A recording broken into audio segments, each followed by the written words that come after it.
अस्सलाम वालेकुम। 117B start करते हैं जी। पेज नंबर 463 पे आ जाएं जी। Volume 2 IFRS 15। वापस IFRS 15। हर पार्ट में IFRS 15 को थोड़ा थोड़ा छेड़ते हैं, ऐसे हरकत में बरकत होती है ना जी। बच्चों, amortisation of contract cost. Amortisation of contract cost, भाई याद है कॉन्ट्रैक्ट कॉस्ट में हमने कहा था कुछ कॉस्ट ऐसी होती हैं जो कैपिटलाइज करनी है, एसेट बनानी है और आहिस्ता आहिस्ता उनको अमोर्टाइज करना है। तो बस उसी की एक दो एग्जांपल्स देख लें किस तरह से होता है वो। ये 2-3 एग्जांपल्स हैं, ज़रा क्विकली इनको पढ़ते हैं। X Limited wins a 5-year contract to provide services to a customer. The contract contains a single performance obligation satisfied over time. X will give cleaning services. X Limited records revenue on time basis. Cost incurred by the end of year 1 and forecast future costs are है। Cost to date 10,000 है और estimated future cost 18,000 है, तो total आ गया। अब आपने 10/28 नहीं करने बैठ जाना परसेंटेज ऑफ कंप्लीशन निकालने के लिए। उसकी वजह बताएं जी। 10/28 नहीं करना, क्यों नहीं करना? और बोलो, वो गलत ही बोल दो भाईजान। उन्होंने कहा है कि टाइम बेसिस के ऊपर रेवेन्यू रिकॉर्ड होता है, तो जिस बेस पर रेवेन्यू रिकॉर्ड करो याद रखना सेम बेसिस कॉस्ट के लिए भी होनी चाहिए। एक तरफ एक, दूसरी तरफ दूसरी बेसिस नहीं लगा देनी। अगर वो ये टाइम बेसिस वाली बात ना करता तो हम यही काम करते। परसेंटेज ऑफ कंप्लीशन वैसे कैसे निकलती है बताओ sir? Cost incurred over total cost. हाँ बताओ कितनी है? 10/28। बड़ी मेहरबानी है आपने जो बताया। हाँ कैसे? 30। अच्छा देखो भाई, अगर वो टाइम बेसिस कह रहा है, अगर वो पेज नंबर 463 है, अगर वो टाइम बेसिस कह रहा है तो इसका मतलब 5 साल का कॉन्ट्रैक्ट है, ठीक है। और 1 साल गुजर गया है तो हम क्या करेंगे?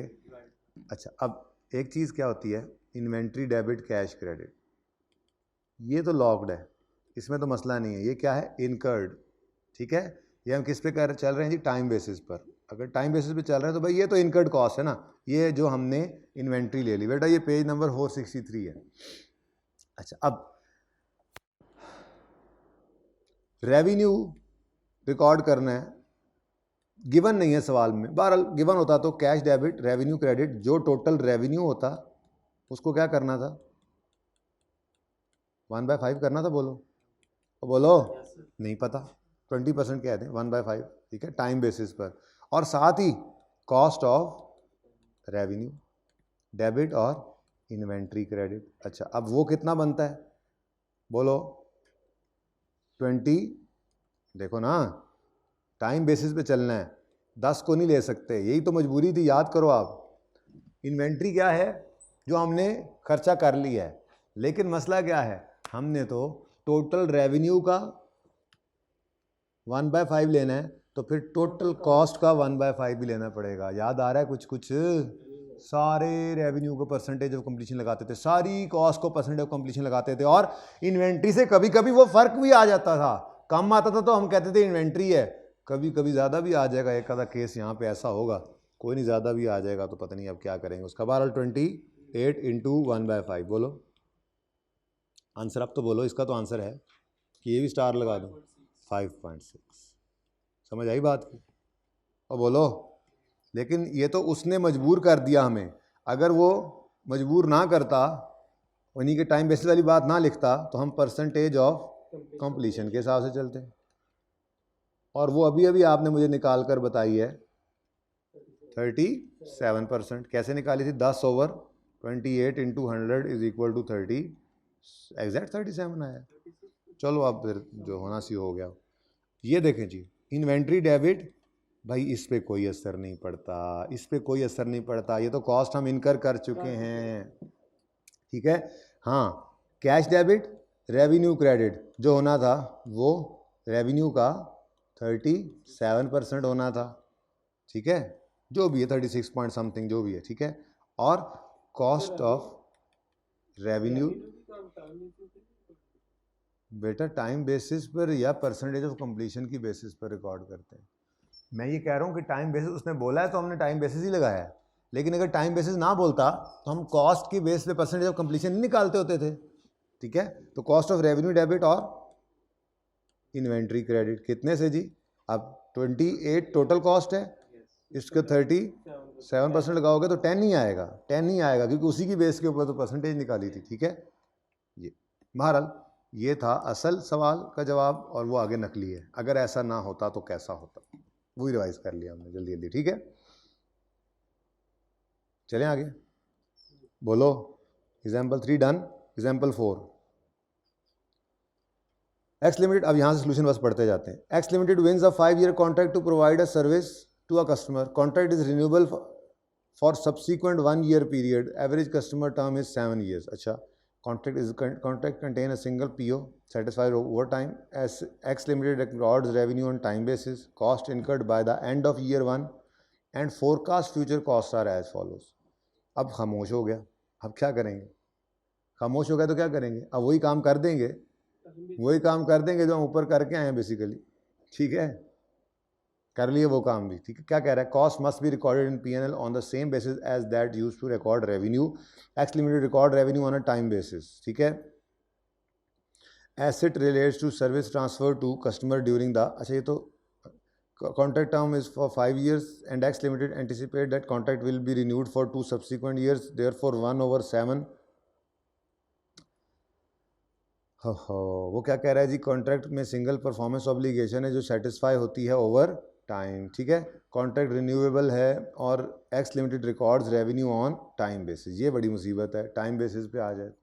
हाँ, बस अगली बात ये है कि उन्होंने ये कहा है कि हर साल कॉन्ट्रैक्ट है, मतलब हर साल के लिए रिन्यू होता है और इसकी टर्म कितनी है एक्सपेक्टेड 7 years, तो उन्होंने उसी हिसाब से रेवेन्यू को रिकॉर्ड किया हुआ है टोटल कॉस्ट के इनकर होने की वजह से, ठीक है। रेवेन्यू भी 1/7 और कॉस्ट भी।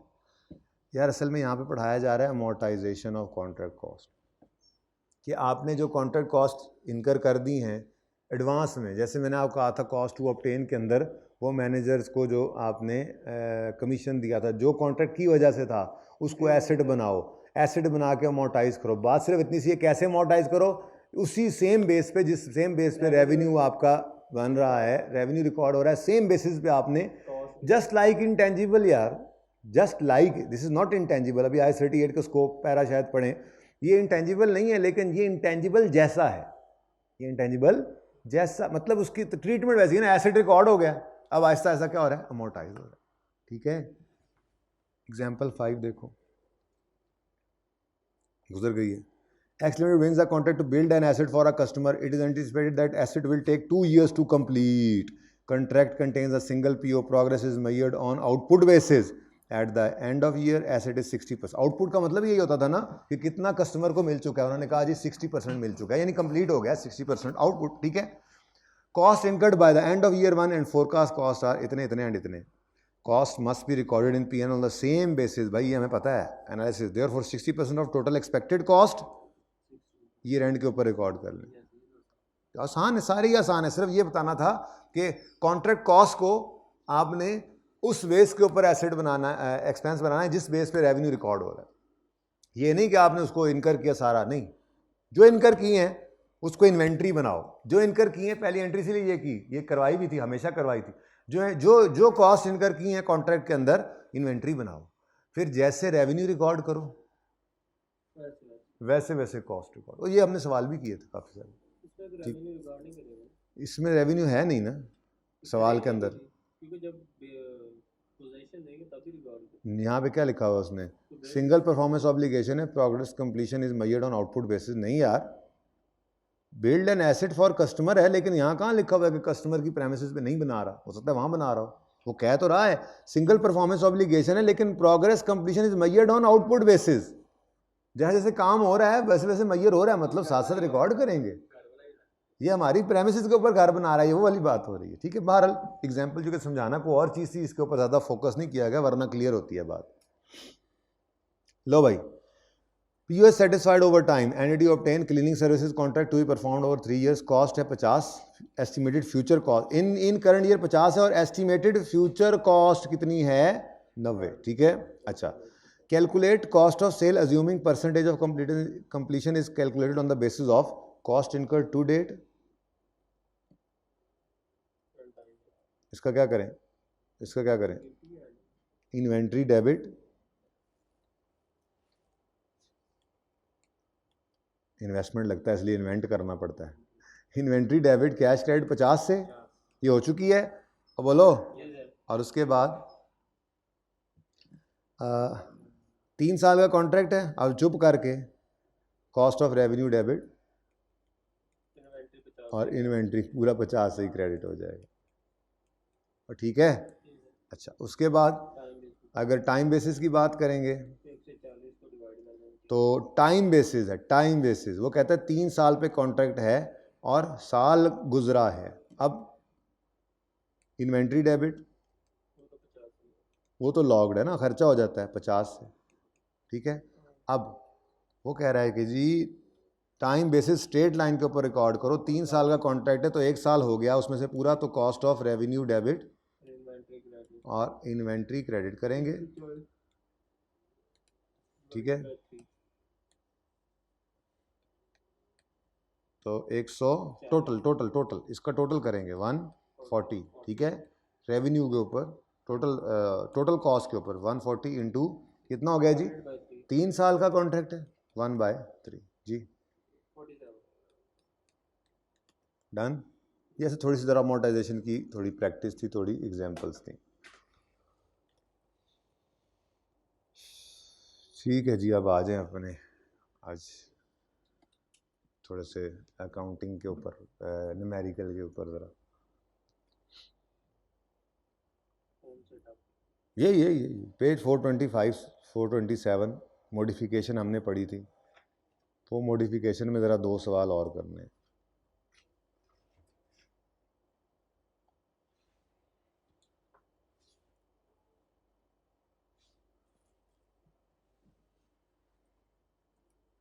अच्छा, अगर ज़रूरत पड़ी तो जुमे के बाद कोई शायद आधा घंटा बुला, मुझे नहीं लग रहा वैसे बुलाना पड़ेगा, ठीक जा रहा है काम। MCQs कोई हैं 2-4 10-12 I-60 IFRS 15 के हैं और फाइनल अकाउंट के 2-3 हैं, ऐसी बस अगर कोई देखना चाहेगा तो शायद वो भी पहले ही हो जाए, शायद आपको ही कह दूँ। नहीं, मैंने कहा ये सारी बातें शायद के साथ हैं, ये चल रहा है काम ना फिलहाल तो 425।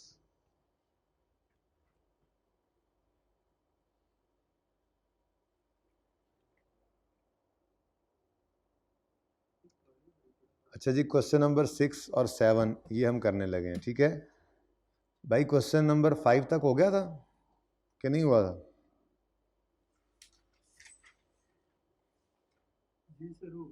देखे ना,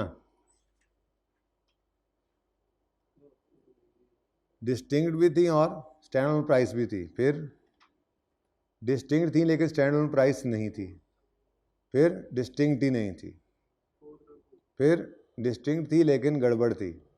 चलो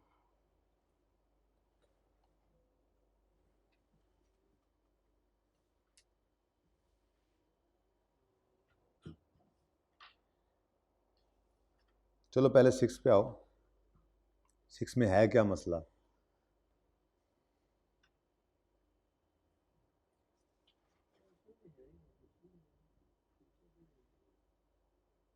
है ना, यकम जनवरी को कॉन्ट्रैक्ट हो रहा है, पेमेंट आ रही है बाद में, है तो सिंपल सी बात। चलो बहरहाल फिलहाल इधर आओ। ऑन यकम जनवरी 2021, ये थोड़े से टेक्निकल सवाल है ज़रा। ऑन यकम जनवरी 21 SL प्रोमिसेस टू सेल, सवाल वही चल रहा है, 130 प्रोडक्ट्स टू CL फॉर 13,100 रुपये की, entity will deliver 70 products on 31 January and 60 products on 28 February, CL paid 13,000 on 5 मार्च। ये ज़रा फ़र्क है, देखो यकम जनवरी पे कॉन्ट्रैक्ट हो रहा है और पेमेंट आ रही है बाद में। इससे पहले जो हमने सवाल किए थे उनमें क्या था, यकम जनवरी पर, हाँ, the entity CL paid 13 on Inception of contract. पिछले सारे सवालों में इंसेप्शन पे, जिस दिन कॉन्ट्रैक्ट होता था उस दिन ये पैसे कस्टमर दे जाता था, आज क्या कर रहा है, पैसे लेट दे रहा है। अच्छा, ऑन 15 फरवरी, ओहो मॉडिफिकेशन भी है, द कॉन्ट्रैक्ट इज मॉडिफाइड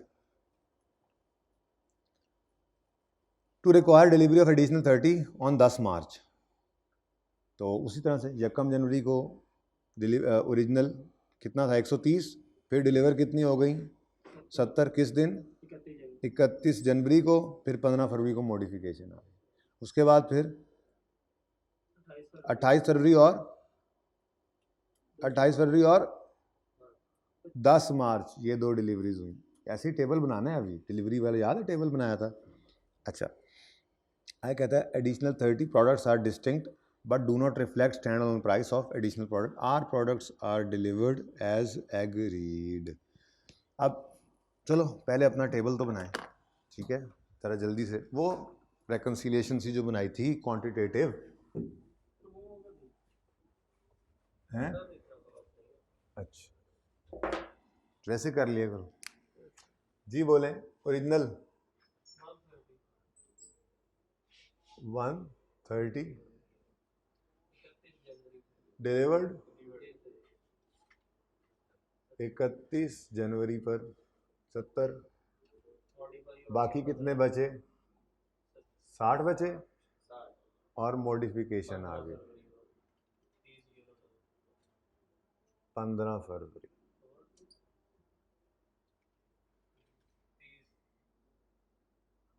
नब्बे हो गए। उसके बाद डिलीवर्ड 28 फरवरी और डिलीवर्ड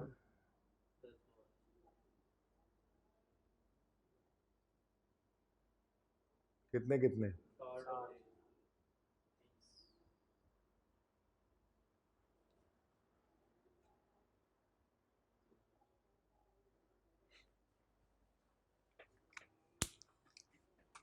अच्छा, अब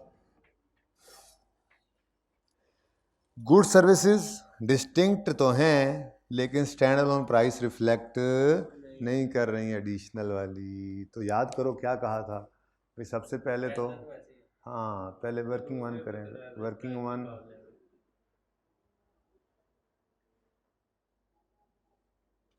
जी, रेवेन्यू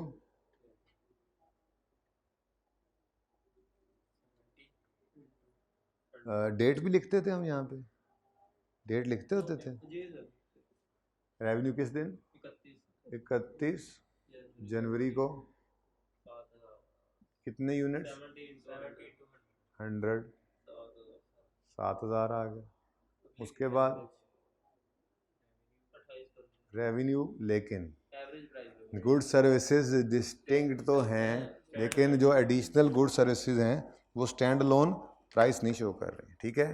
तो ये बार बार रेवेन्यू भी लिख रहे हैं हम, बस डेट लिखते हैं, डेट लिख दें, डेट टाइम ज़ाया नहीं करना पर्चे में जी। पहला कब था, मैंने तो वैसे ज़रा भी टाइम ज़ाया किया ना अपना, लेकिन आपका पर्चे में भी टाइम बचाना है ना।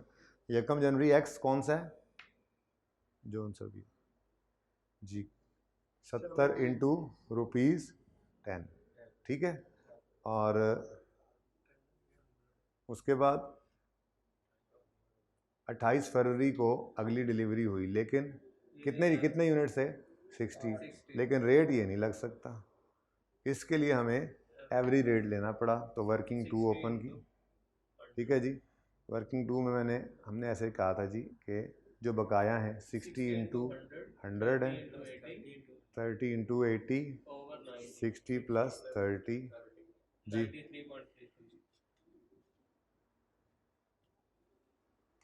फ़र्क सिर्फ वही है, पैसे बाद में आ रहे हैं, ठीक है जी। तो यहाँ पर ₹93.33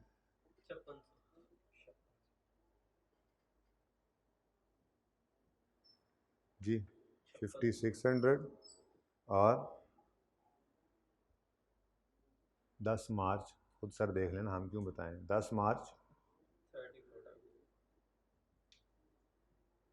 हमने कहा था कि यार ये अगले कॉन्ट्रैक्ट को ना पिछले के साथ कंबाइन कर दो, जो हो गया बस वो तो हो गया, लेकिन बाकी के अंदर ना थोड़ा सा देखो, आपको ये इसी की वजह से मार्केट प्राइस नहीं है तो मतलब पिछले ऑर्डर की वजह से अगले पे डिस्काउंट मिला हुआ है, तो इसलिए हमने एवरेज प्राइस निकाली थी जी 28।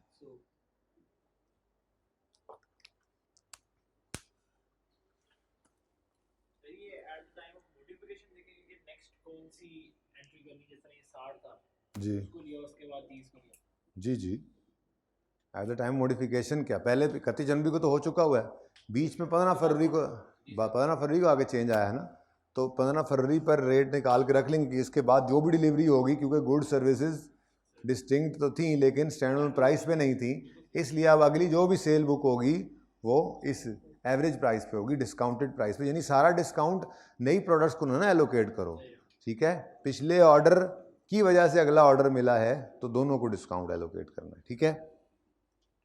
अच्छा जी, अब रिसीवेबल रिकॉर्ड करेंगे, बोलें। पहली एंट्री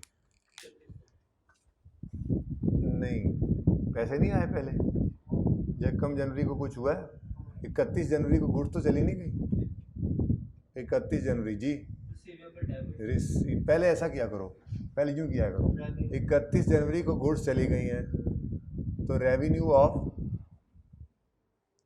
ऑफ गुड्स क्रेडिट कितने से लिखा हुआ वर्किंग में अवेलेबल है, ठीक है। और कोई किसी किस्म का कोई कंडीशन अप्लाई हुई है नहीं, रेवेन्यू रिकॉर्ड कर लिया है तो अब राइट टू रिसीव रिकॉर्ड करें, अनकंडीशनल रिसीवेबल डेबिट कितने से 7,000, ठीक है जी। उसके बाद क्या हुआ है, गुड्स पैसे कब आ रहे हैं, पैसे तो 5 मार्च को। हुए अब पहला काम पहली डिलीवरी की हमने 31 जनवरी पे रेवेन्यू रिकॉर्ड हुआ, दूसरी डिलीवरी की हमने 28 फरवरी। अच्छा, अब यहाँ पे ना थोड़ी सी साइंस है, वो साइंस क्या है, क्या आप ये एवरेज प्राइस वाली बात अपने कस्टमर को भी बताते होते हैं? भाई कस्टमर के साथ एक चीज़ अलग चल रही है, IFRS 15 हमारी किताबों में अलग चल रहा होता है, ये दोनों अलग अलग कहानियाँ चल रही होती हैं, अलग अलग कहानियाँ चल रही हैं। हमने अपनी सेल को एवरेज आउट किया है, लेकिन कस्टमर को बिल तो उसी हिसाब से भेजना है ना जो कॉन्ट्रैक्ट हुआ हुआ है। कस्टमर को पहले दोनों ऑर्डर्स का मतलब ऑर्डर में पहली दोनों डिलीवरीज का जो बिल जाएगा वो 70x100 और 30x100, 30 ही था ना, सॉरी 60, 70x100 और 60x100 और तीसरे का 30x80, क्योंकि उसके साथ तय यही हुआ है, बात समझ रहे हैं। अब यहाँ पे थोड़ी सी साइंस आ गई, ये नई चीज़ थी ना असल में, ठीक है। तो हमने जो कॉन्ट्रैक्ट किया हुआ है, पहले तो असल में पैसे जो आ जाते थे तो पैसे वो लेके उतने आ रहा, उसी हिसाब से हम जो है वो रिकॉर्ड करते जा रहे हैं। खैर, तो आपने रेवेन्यू रिकॉर्ड करना है अब 60 यूनिट्स का, ठीक है, लेकिन 60 यूनिट्स का रेवेन्यू कितना है, 5600, लेकिन रिसीवेबल जब रिकॉर्ड करना है तो वो 5600 नहीं करना, उसको 60 का बिल डालना है आपने, ठीक है। बोलो कितने रुपए के हिसाब से, जो उसके साथ तय हुआ है, ठीक है। अब ये करके देखते हैं, फिर बैलेंसिंग के बारे में आप जैसे कहेंगे वैसे कर लेंगे। किस दिन अगला ऑर्डर, भाई साहब 28 फरवरी को उसको सेकंड डिलीवरी हो गई है, रेवेन्यू क्रेडिट कर सकते हैं। रेवेन्यू कितने पे क्रेडिट करना है, हमने कैलकुलेट करके रखा हुआ है 5600, ये है IFRS 15। अब IFRS 15 को साइड पे करो, अब बात करो हमारा और जो कस्टमर का कॉन्ट्रैक्ट है, उसमें हमने उससे क्या कहा था, पहली 130 प्रोडक्ट्स कितने पर यूनिट, तो जो बिल बना के भेजेंगे उस पर 93 रुपये लिख के भेज सकते हैं, वो तो हमारी इंटरनल कहानी है। तो हमने यहाँ पे रिसीवेबल बुक करना है 60 यूनिट्स का 100 रुपये के हिसाब से जी 6000। अब बाकी 400 फिर क्या कर सकते हैं, रेवेन्यू बुक कर लें, काहे का इससे ज़्यादा नहीं कर सकते, ठीक है। तो बस फिर इस तरफ क्या आ सकता है, कॉन्ट्रैक्ट लायबिलिटी कर लो, इंशाल्लाह आगे जाके ये सही हो जाएगा, आगे जाके सही हो जाएगा। थोड़ा सा रेवेन्यू ज़्यादा बुक हो गया तो अगली बार जब 80 आएगा तो ऑटोमेटिकली एडजस्ट कर नहीं देगा, ये तो है साइंस। लेकिन आर्ट क्या है, एंट्री ये लिख लो, ये पता लग रहा है बैलेंसिंग किस तरफ आ रहा है, बस कॉन्ट्रैक्ट लायबिलिटी को डाल दो, खुद ही देखना अभी खत्म हो जाएगा। और रेवेन्यू बुक करते हो तो वैसे ही सबसे पहला स्टेप ये देखना होता है ऊपर कोई कॉन्ट्रैक्ट लायबिलिटी तो नहीं पड़ी। जब यहाँ रेवेन्यू बुक कर रहे थे तो जब रेवेन्यू बुक करो सबसे पहले देखो ऊपर कोई कॉन्ट्रैक्ट लायबिलिटी पड़ी है, असूल बना लो अपना, अगर हो तो पहले वो रिवर्स करो। यहाँ कोई नहीं थी, यहाँ पे रेवेन्यू बुक किया, सबसे पहले देखो कोई कॉन्ट्रैक्ट लायबिलिटी पड़ी है, नहीं पड़ी है, अगर पड़ी होती तो पहले उसको रिवर्स करते, बाकी रिसीवेबल वगैरह बुक करते। याद आ रहा है कुछ, ठीक है। तो यहाँ पे फिर क्या कर लें जी, कॉन्ट्रैक्ट लायबिलिटी बैलेंसिंग निकाल, ये क्रेडिट होगा, ठीक है। उसके बाद जी 5 मार्च को क्या हुआ है, कैश आ गया 5 मार्च को, 5 मार्च को कैश आ गया। अब कैश कितना आया है, सारे कैश दे गए, कितने यूनिट्स का 130 का पूरे 100 रुपये के हिसाब से। देखो ना, वो 100 रुपये के हिसाब से पेमेंट करके जाएगा। उससे क्या पता आपने IFRS 15 लगाकर उसका रेवेन्यू किस तरह से रिकॉर्ड किया हुआ है। ठीक है, कितना आ गया? 13,000। अच्छा जी, रिसीवेबल क्रेडिट कर दें भाई, कह रहे हैं रिसीवेबल कितने से क्रेडिट कर दें? 13,000 से। कोई बैलेंसिंग फिगर आई है? नहीं आई। अच्छा गुड यार।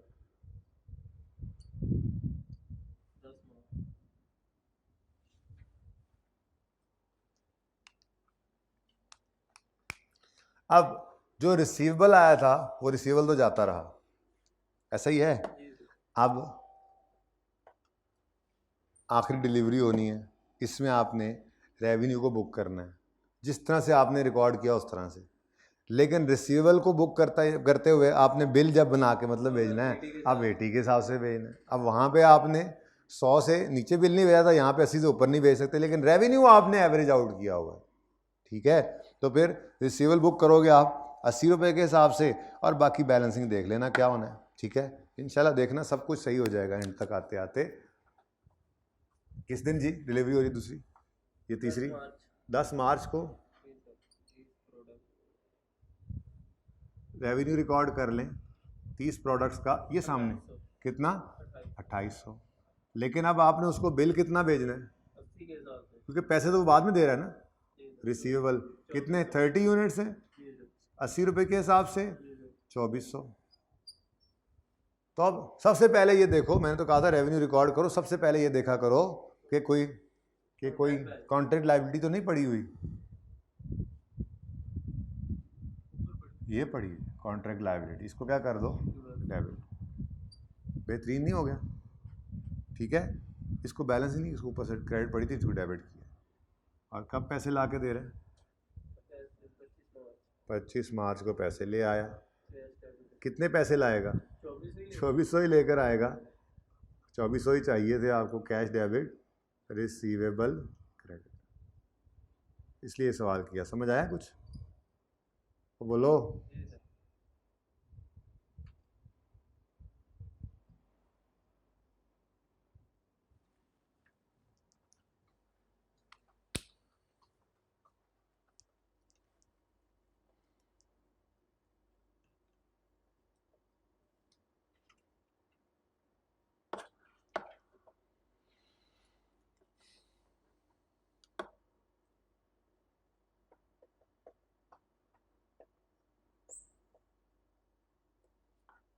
जी बच्चों, नेक्स्ट क्वेश्चन देखो जल्दी से। इसमें क्या फ़र्क है भाई कि सारा सवाल सेम है, सिर्फ ये नाइदर डिस्टिंक्ट नॉर, डिस्टिंक्ट ही नहीं है, डिस्टिंक्ट ही नहीं है।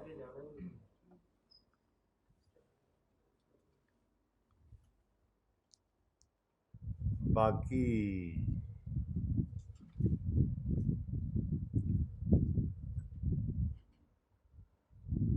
शायद पहली एंट्री तो सेम होगी ना, कि नहीं? हाँ फिर देख लेंगे बाद में।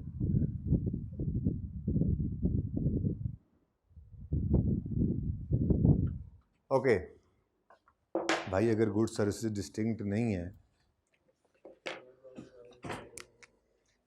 तो जब 15 फरवरी को नया ऑर्डर आना है, 15 फरवरी को, तो हमने कहना है जी पिछले किए पे भी तौबा करनी पड़ेगी। याद आ रहा है? ठीक है, तो कितने पहले यूनिट? 70 इंटू 100, 60 इंटू 100, 30 इंटू 280, 70 जमा 60 जमा 30 क्या आया जी? 96.25। अब 96.25 पर रिकॉर्ड होना चाहिए था, रिकॉर्ड हुआ पड़ा 7000। तो चेक कर लेते हैं।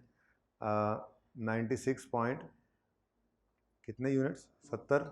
अच्छा शॉर्टकट भी है इसका, देखो वो लंबी कहानी थी। ये देखो शॉर्टकट क्या है?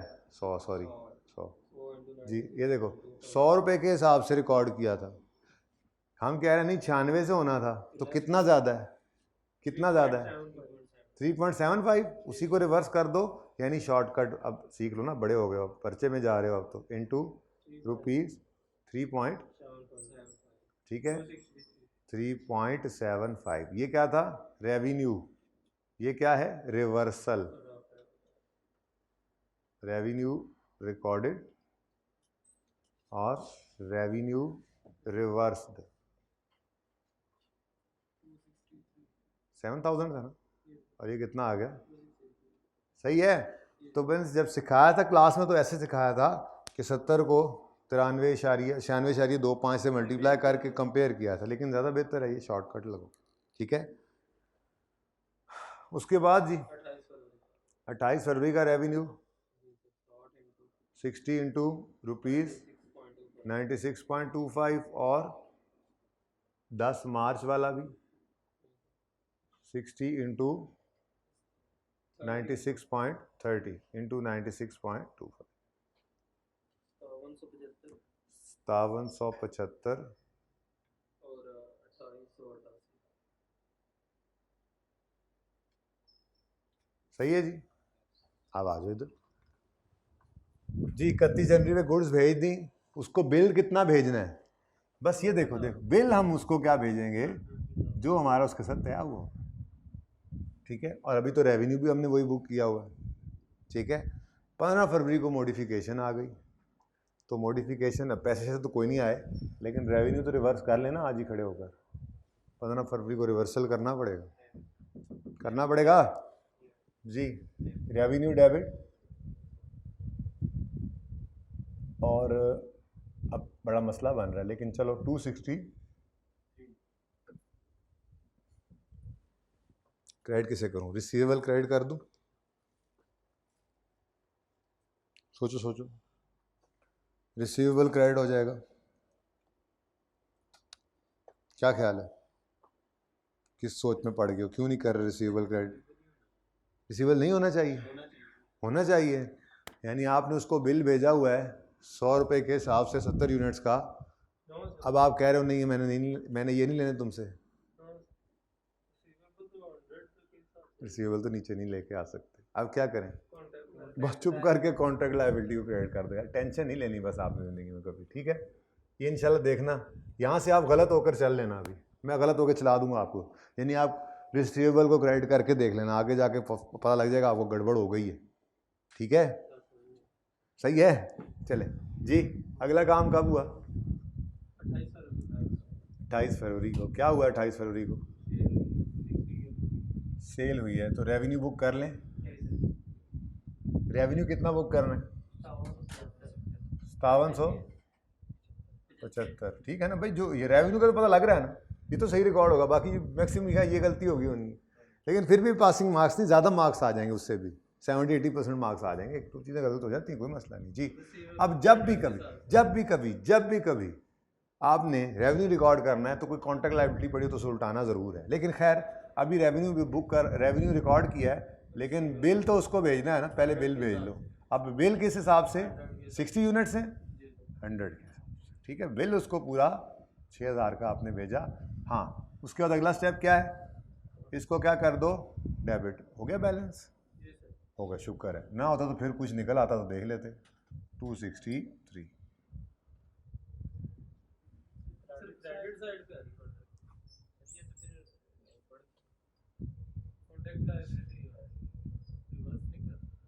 ओहो अच्छा, अभी और आ गई। कोई बात, अल्लाह खैर करेंगे, कभी कभी ख़त्म, कभी ना कभी ख़त्म। कितनी है? 225। कोई बात, अल्लाह खैर करेंगे, कभी ना कभी तो ख़त्म हो गई। नहीं, देख लो आप, अगर रिसीवेबल को क्रेडिट करना चाहते हो तो कर लो। मतलब आप उसको ये कह रहे हो जो बिल हमने तुम्हें भेजा था वो बिल हमने तुम्हें नहीं भेजा, हम कम लेंगे, ऐसा कुछ नहीं है। उसको तो पता ही नहीं है इस बात का भाई। ये हमारी IFRS 15 की कहानी चल रही है हमारी किताबों में, उसके साथ हमारा कॉन्ट्रैक्ट अलग चल रहा है, ठीक है।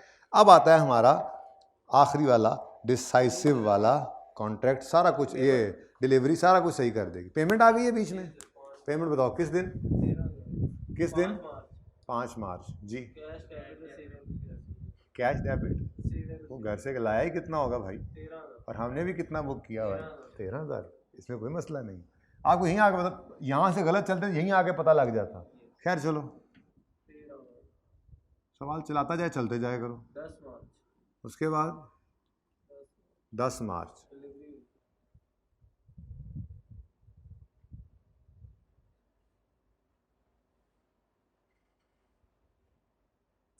जी बच्चों, रेवेन्यू रिकॉर्ड कर ले 10 मार्च को। जी कितना? 2, 88 200 यही है 2800 2,888। यस अब उसको बिल कितना भेजोगे? 80 के हिसाब से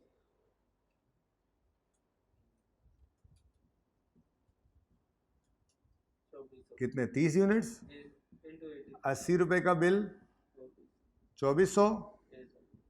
अगली बात, अब पड़ी कॉन्ट्रैक्ट लायबिलिटी माशाल्लाह से। 225 हाँ, टोटल कितनी डेबिट हो रही है? 263 जमा 225, बोलो। 488 और बैलेंसिंग फिगर को निकल रही है और मज़ीद, मतलब सही जा रहे हैं। और उसके बाद कैश कैश आ जाना है किस दिन? 25 25 मार्च को। तो चलो जी, 2 सवाल हमने और कर लिया। तो कैश डेबिट, रिसीवेबल क्रेडिट 2400।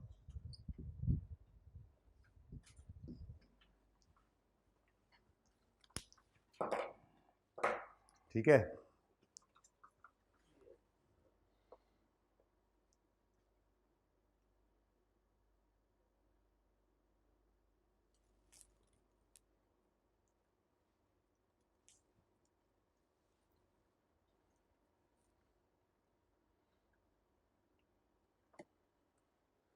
जी चलें आगे। कितनी देर हो गई है भाई? हाँ, इसको 1 और पे रोकना है इंशाल्लाह। 1 घंटे पे रोकेंगे इसको भी इंशाल्लाह। सही है। ये ज़रा ऐसी हो जाए सवाल एक बार, अच्छा होता है, ऐसी पर्चे में बात आ जाए फिर।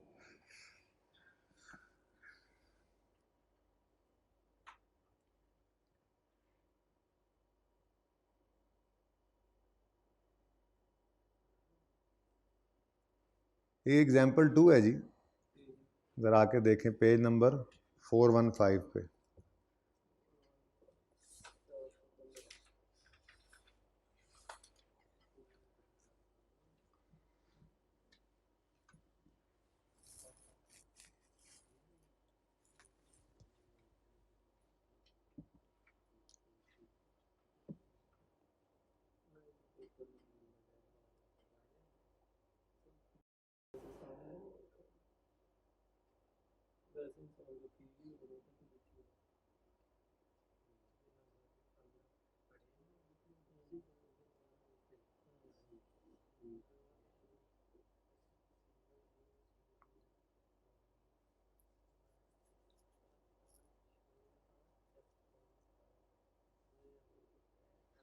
जी बच्चों, ऑन यकम जनवरी 2014, Umar enters into a 12-month pay monthly contract for a mobile phone. The contract is with Mobilink and terms of plan are Umar receives free handset, free. Umar pays a monthly fee of 200 रुपये, which includes unlimited free minutes. Umar is billed on the last day of month and he pays the bill on 5th of next month. Customer may purchase the same handset from Mobilink for 500 without payment plan. They may also enter into payment plan without the handset, in which case the plan cost them 175 per month. हाँ भाई, कुछ समझ आती है? कितनी? Mobilink seller, company year and क्या है? 31 जुलाई। अच्छा खैर चलो, यकम जनवरी पे कॉन्ट्रैक्ट किया है मोबिलिंग ने उमर के साथ। तो मोबिलिंग के ज़िम्मे कौन कौन से 2 काम हैं? बोले, मोबाइल और मिनट्स नेटवर्क सर्विसेज। ठीक है। मोबाइल की स्टैंड अलोन प्राइस क्या है? 500 और मिनट्स 175। और इसने 12 महीने का 12 मंथ पे मंथली कॉन्ट्रैक्ट, तो ₹200 12 इंटू ₹200 जी कितना? 175। अच्छा सॉरी, 200 तो बिल आना है, 175 स्टैंड अलोन प्राइस जी 2100। अच्छा उसके बाद ये तो होगी स्टैंड अलोन प्राइस। अब ट्रांजैक्शन प्राइस जिस पर हमारी ये ट्रांजैक्शन हुई है, कोई बच्चा बता सकता है? 2400 कैसे निकाला आपने? 200 का वेरी गुड जी। 200 इंटू 12, बल्कि यूँ ही लिख दें 12 इंटू ₹200, उस जैसा हो जाए, मैच कर जाए। कितना जी?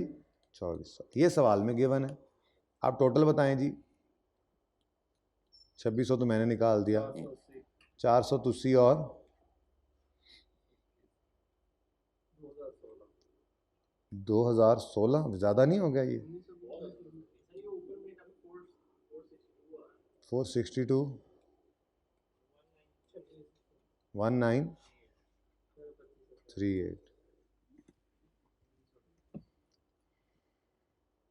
चलें जी, अब 1 जनवरी 2014 पर ये कॉन्ट्रैक्ट हुआ, ऐसे ही है?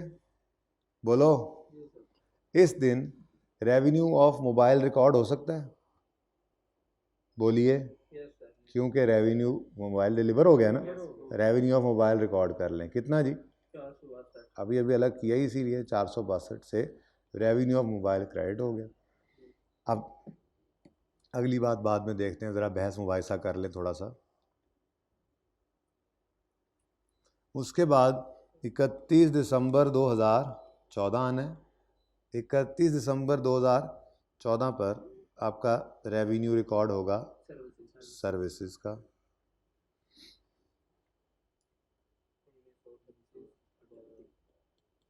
1938 जी, पूरा नहीं, 31 जुलाई ईयर एंड है। अच्छा, तो मैंने गलत लिख दिया यार, मैं 31 जुलाई लिख देता हूँ यार, मुझे माफ़ कर दो जी। 7 नहीं बनते जुलाई तक? 7/12 जी। जी 1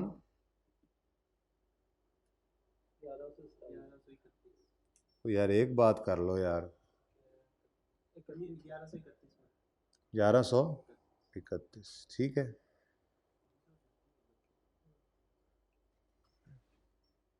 1938 है, 32 है, 36 है यार, सही तो लिखा हो। अच्छा जी, अब मेरे बच्चों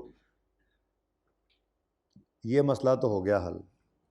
अच्छा, हम मंथली बेस पे चल के ज़रा देखते हैं। चलो, ये तो हो गया, आप ईयर एंड के ऊपर कर रहे हैं। मैं कहता हूँ 31 जनवरी पे आओ ज़रा।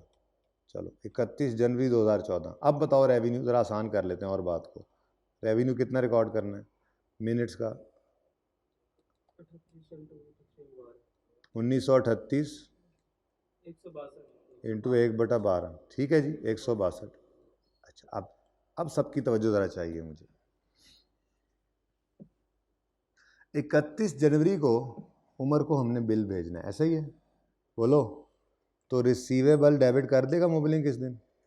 बोलो बोलो, कर सकता है इस दिन bill? Umar is billed, Umar pays monthly fee of 200। Umar is billed on last day of the month and he pays bill on अगले साल, अगले महीने का 5। तो इस दिन रिसीवेबल है ना? कितना? इस पे कोई कंडीशन अटैच्ड नहीं है, ठीक है। अब इतना तो सवाल आपने कर ही लेना था। अब अगला मसला आता है, एंट्री बैलेंस नहीं होगी। मेरा सवाल ये 462 रुपये जो मोबाइल के पैसे हैं, ये रिसीवेबल है ना जब मोबाइल दे दिया है, ठीक है। क्या ये कंडीशनल है कि अनकंडीशनल है? कंडीशनल कैसे हैं यार भाईजान? ये मोबाइल दे दें, सर्विसेज ना दें, तो क्या ये पैसे रिकवर हो पाएंगे? क्योंकि हमने उसके साथ मोबाइल लेने का, उसको मोबाइल देकर उससे पैसे लेने का तो कॉन्ट्रैक्ट ही नहीं किया हुआ। हमने उसको कहा है भाई आपका मोबाइल फ्री है, आपको हर महीने सर्विस देंगे, 200 रुपये लेंगे। अब असल कहानी ये है कि इस 200 रुपये के बिल में से सर्विसेज के 162 ले रहे हैं, बाकी हम आहिस्ता आहिस्ता करके मोबाइल के पैसे रिकवर कर रहे हैं, ठीक है। 462/12 करो, कर दो, वैसे ही कर दो। 462/12 करो, ये 39 हर महीने रिकॉर्ड होगा रेवेन्यू। खैर, अब मतलब मोबाइल का रिसीवेबल रिकॉर्ड होता जाएगा। अभी तो क्या है, ये पहले दिन क्या है? Contract asset. क्या है जी? कॉन्ट्रैक्ट। क्यों कॉन्ट्रैक्ट एसेट भाई? क्योंकि सिर्फ वक्त गुजरने का इंतज़ार नहीं करना, बस वक्त गुजरता रहे, वे सर्विसेज नहीं देंगे तो क्या ये रेवेन्यू मोबाइल वाले पैसे रिकवर हो पाएंगे? इसका मत ज़रा है डीप डाउन ज़रा बात, ठीक है ना, जाकर सोचना पड़ता है थोड़ा सा। मोबाइल के पैसे रिसीवेबल हैं, कंडीशनल हैं अपॉन गिविंग सर्विसेज। ये नेचुरल सी बात है ना, सर्विसेज देंगे तो बिल आएगा, बिल आएगा तो उसमें मोबाइल के पैसे भी रिकवर होने हैं। अगर सर्विस नहीं देंगे तो बिल नहीं आना, बिल नहीं भेज सकते तो मोबाइल के पैसे भी रिकवर नहीं हो सकते। उसको तो मोबाइल देते हुए हमने कहा ही यही था कि ये फ्री है। बात समझ आई? तो ये 462 क्या है? ये एक कॉन्ट्रैक्ट एसेट है, ठीक है। अब इसमें से मैंने आपको बोला ना 39 38 कर लें ज़रा, ऐसे यहाँ पे राउंड बन रहा है, आप चेक करो आपकी एंट्री में भी 38 ही इस तरफ आ रहा है बैलेंसिंग फिगर, और ये क्या है? हाँ, यानी कि इतना अब आपके पैसे रिकवर हो चुके हैं, यानी इस 200 का रिसीव, ये 200 के लिए आप कब जो है वो एलिजिबल हो जाते हैं, कब एंटाइटल होते हैं? जब 1 महीना सर्विस दे लेते हैं। जब 1 महीना सर्विस देते हैं तो सर्विस का 162 और मोबाइल में से 38 के लिए आप अब एंटाइटल्ड है। अब आप इसके लिए कोई कंडीशन नहीं है। हाँ, अगर आज सर्विस देना बंद कर दें तो बाकी पैसे फिर कोई नहीं रिसीव होने आपको मोबाइल वाले, ठीक है, क्योंकि उसके साथ कंडीशन जो है वो मीट नहीं हो रही। एक और एंट्री कर लें अगले महीने की, बल्कि छोड़ो यार अगले महीने को, पहले 5 जनवरी को बस, फरवरी को कैश रिसीव करो, कैश डेबिट और रिसीवेबल क्रेडिट, ठीक है। कितना? 200, बस ठीक है, आगे कर लो।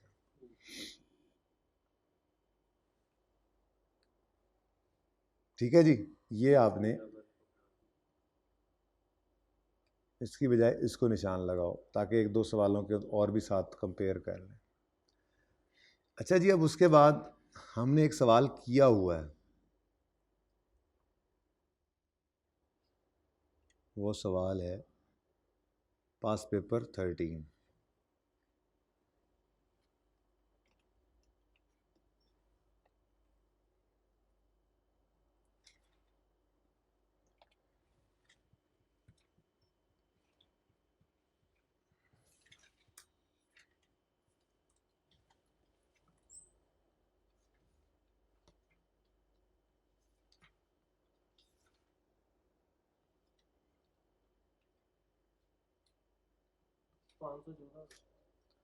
हाँ, लेकिन मैं सोल्यूशन, चलो देख लो। 514 में सवाल है कौन सा था? वो प्रिंटर वाला ही था ना, ये हार्डवेयर और सॉफ्टवेयर वाला, ठीक है।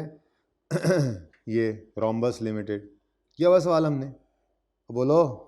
अच्छा, तो इसका सोल्यूशन पे चलेंगे। बी किया, ए नहीं किया हुआ? ये आपने होमवर्क दिया तो वो 1-2 मसले आ रहे हैं। Oh no, oh no, oh no. Contract modification oh sir, मैं भी कहूँ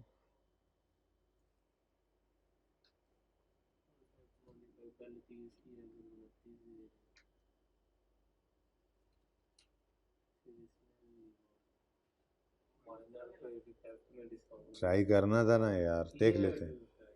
अच्छा चलें, ये तो एंडलेस है, मैं पिछली चीज़ें लेके आऊँगा, तुम अगली बता दोगे। अच्छा जी, हाँ हाँ बिल्कुल बिल्कुल बिल्कुल, लेकिन जुमे के बाद FAR 1 की थोड़ी सी रिकॉर्डिंग करनी है हमें, ठीक है।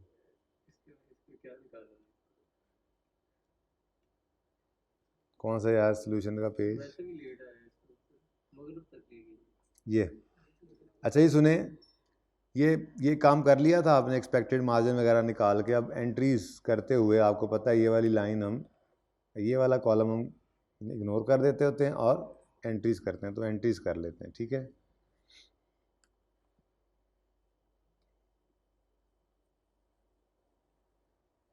नज़र ना पड़ जाए आपकी कहीं।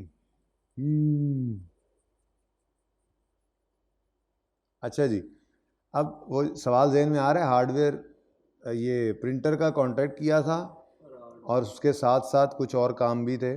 प्रिंटर के अंदर लगा हुआ सॉफ्टवेयर या तो उसी के साथ ही था, बाकी अपग्रेड और मेंटेनेंस सपोर्ट थी, ठीक है। तो 1 जनवरी को दैट से, ठीक है, आपने एक कैश रिसीव कर लिया था, देखो ज़रा, 30% किया था। टोटल कितनी अमाउंट थी? टोटल क्या अमाउंट थी, दोनों इधर तो नहीं आ गए। हाँ भाई सवाल ओपन कर लो ना यार, सवाल ज़रा ओपन कर लो जी। कितने कितने थे, 4,000 का एक था या ये 4,000 टोटल। टोटल 4,000 था? कॉन्ट्रैक्ट एक प्रिंटर कितने का था मुझे बताओ जो, ज़रा मुझे। हाँ नहीं, टोटल टोटल हमने स्टैंड लोन प्राइस जो एक पैकेज की बनाई थी, मुझे सवाल ओपन करना। ट्रांजैक्शन प्राइस ये ट्रांजैक्शन प्राइस 4,000 है, ये इस 4,000 का कितने परसेंट रिसीव किया था? 30%। चलो इंटू 30% जी 1200। 1200। और चूंकि ये कॉन्ट्रैक्ट करके पैसे ले लिए हैं तो आज ये क्या है? अच्छा ये एक का है। हार्डवेयर की तो हमने किए, उसके रेवेन्यू भी बुक कर। एक मिनट यार, पहले कैश रिसीव कर लें। 4,000 इंटू 30% है भाईजान, 4,000 इंटू 30% है, ये एक का था।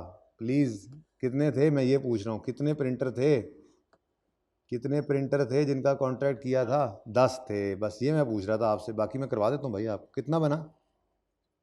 12,000, ठीक है। तो 1200 एक का था, 12,000 सबका हो गया, ठीक है। अच्छा उसके बाद अब आगे आपके प्रिंटर जब जा रहे हैं भाई, आप बिल्कुल करो। ये कम मार्च को आपने फिर कैश रिसीव किया, कितना? 40,000 का, 4,000 का 50% इंटू 10 कर लो जी, 20,000 ये आ गया। अगली बात, रेवेन्यू रिकॉर्ड करना है। अच्छा रेवेन्यू रिकॉर्ड करना है, कितने सारे चले गए? अब कितना ऊपर? 3273 है, 3273 इंटू 10 730। अब पहला स्टेप क्या कहा हुआ है आपको? कॉन्ट्रैक्ट लायबिलिटी को देखो ना, रेवेन्यू रिकॉर्ड करते उसको उड़ा के रख दो, एंट्री बैलेंस हो गई होगी है क्या, कितना? 730। इसको कॉन्ट्रैक्ट एसेट कहें या रिसीवेबल कहें? क्यों रिसीवेबल कहें?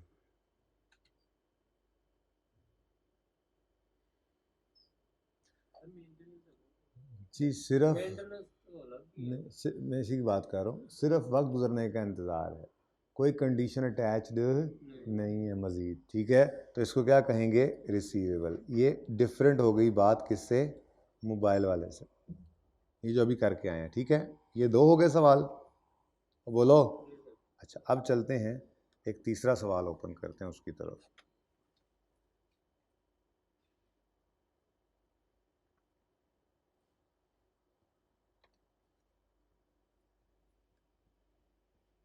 वो भी हमारा अपना सवाल है, वो भी हमने किया हुआ है। तो पता है मैं कहाँ जा रहा हूँ? आपको पता है मैं कहाँ जा रहा हूँ? जिस सवाल की पिछले पार्ट में आपसे बात भी की थी, पता है आपको मैं कहाँ जा रहा हूँ? भाई कस्टमर लॉयल्टी प्रोग्राम की प्रैक्टिस कर ली थी ना? पता, मुझे खुद नहीं पता लग रहा मैं कहाँ जा रहा हूँ।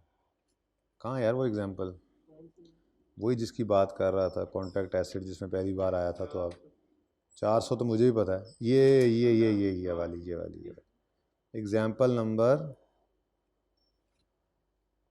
6, ये जहाँ पे जो गंद पड़ा हुआ है सारा, ठीक है। अच्छा अब इसमें ये, इसमें कॉन्ट्रैक्ट एसेट, अब ये तीन चीज़ें आ गई हमारे सामने भाई, तीन चीज़ें आ गई। नंबर 1, डोंट टेल मी कहाँ था वो, कहाँ था मोबाइल वाला, कहाँ था सवाल? कहता है इतने ज़्यादा मैं नहीं ओपन कर सकता एट अ टाइम। यार ऐसे ना करो प्लीज़। ये 3 सवाल मैंने कंपैरिजन में दिखाना है। मोबाइल कौन सा सफ़े पे था, बोलो जल्दी से। मोबाइल वाला सवाल कौन सा सफ़े पे अभी किया है? मैं यार खुद ही देख लेता हूँ। 415 पे।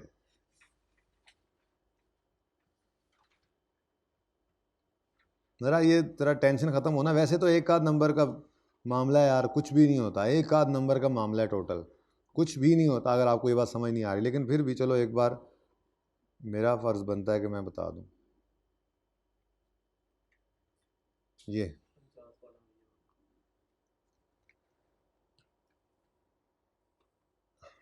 अब ये 3 सवाल हैं,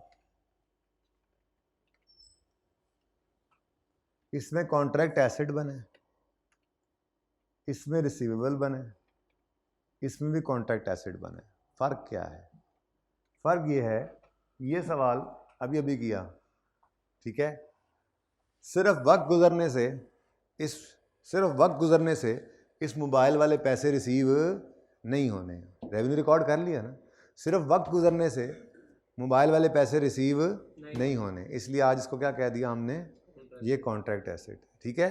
अगर आप वक्त गुजारेंगे, सर्विसेज नहीं देंगे, तो ये पैसे रिकवर नहीं होंगे। मुझे लगता है ये गायब हो गया। अच्छा अभी भी है। नेक्स्ट,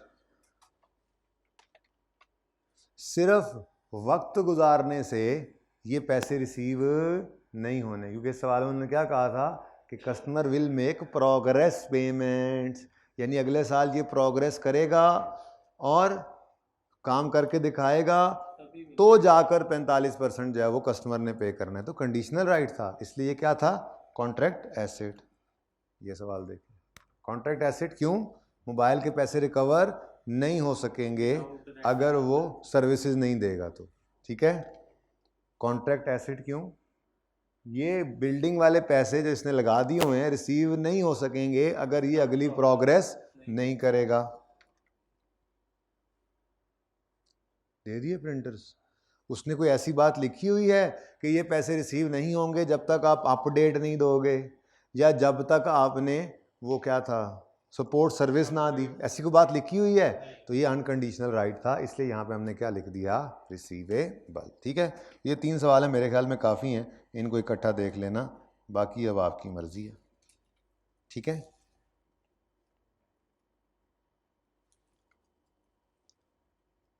बस एक छोटी सी चीज़ और रहती है भाई, कितना टाइम हो गया? बस हमने तो 2 मिनट में ये ख़त्म कर देना है पार्ट इंशाल्लाह। ये बहुत ज़्यादा ओपन हो गए हैं वैसे, एक आधा बंद कर देते हैं इसमें से। चलो जी। अच्छा जी, अब एक वो चीज़ थी, फैक्टर्स जो कंसिडर करते हैं ट्रायल क्या कहते हैं, डिटर्मिनिंग ट्रांजैक्शन प्राइस, 5 फैक्टर्स थे कंसिडर करने वाले। पहला वेरिएबल कंसिडरेशन, कुछ याद आ रहा है कुछ थोड़ा बहुत? Variable consideration discount, incentive, penalty वगैरह हो तो। दूसरा टाइम वैल्यू ऑफ मनी, यानी कि सिग्निफिकेंट कंपोनेंट, फाइनेंसिंग कंपोनेंट। तीसरा नॉन कैश कंसिडरेशन। चौथा consideration payable by seller customer. याद आ रहा है थोड़ा सा? उसमें एक 5वां था कंस्ट्रेनिंग वाला, उसको ज़रा देख लें, सिर्फ पढ़ाना है कि एमसीक्यू के अंदर ना आ जाए, बाकी वो कोई एग्जामिनेबल है नहीं वैसे।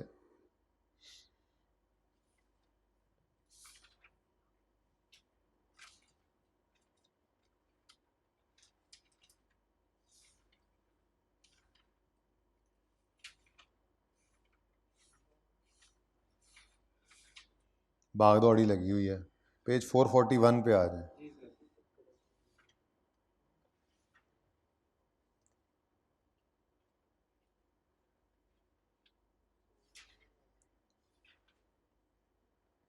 जी 4.2.2 भाई, फैक्टर्स याद हैं? फैक्टर्स याद हैं? फैक्टर्स पहले step 1 identify contract, step 2 identify performance obligation, step 3 determine transaction price. अब उसमें आके हमने कहा था स्टेप 3 में डिटरमिन ट्रांजैक्शन प्राइस डिटरमिन करते हुए कुछ फैक्टर्स का ध्यान रखना, जिनके अंदर ये फैक्टर्स थे। सबसे पहला था वेरिएबल कंसीडरेशन, दूसरा था